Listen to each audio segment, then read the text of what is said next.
Adam and Eve sat peacefully near a warm fire, surrounded by gentle animals and rustling trees. Their young sons, Cain and Abel, listened as they taught them stories of the garden and the Creator. The evening glowed with love, and the world felt safe.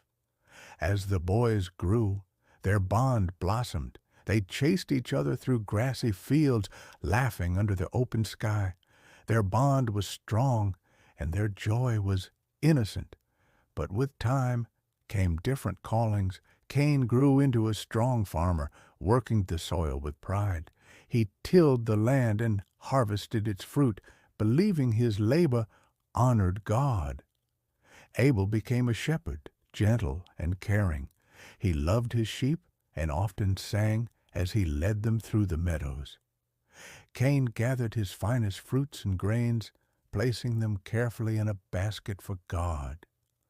Abel searched through his flock and chose a spotless lamb, the very best, to offer to the Lord. Cain walked to the altar, his heart hopeful, though unsure if his gift would be accepted. He placed his fruits and grain on the altar and waited in silence.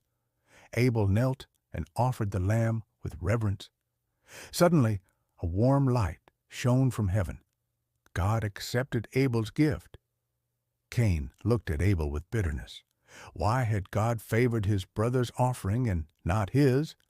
God spoke to Cain, "Why are you angry?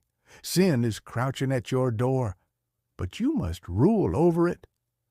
Cain called to his brother, "Come, walk with me to the field."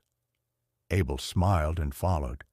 They walked side by side, the sun setting behind them, but something weighed heavily on Cain's heart. Then, in a moment of anger, Cain rose against Abel. Silence fell across the field. Cain sat alone, burdened by guilt.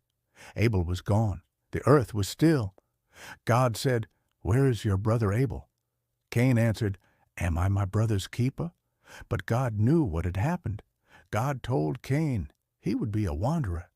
Yet in mercy, he marked Cain so no one would harm him. Cain turned and walked into the wilderness alone. The land behind him was now memory. Eve knelt beside Abel's staff and wept. Adam stood beside her, comforting her as the sun set in sorrow. As the shadows lengthened and the earth quieted, the story of Cain and Abel echoed through time, a story of love, offering, jealousy, and consequence, but also of mercy. And so we learn, God sees the heart. He calls us to choose right, even when it's hard. And even in failure, His mercy never fails. Thank you for watching this Bible story. If it blessed you, don't forget to like, share, and subscribe to our channel for more Bible stories.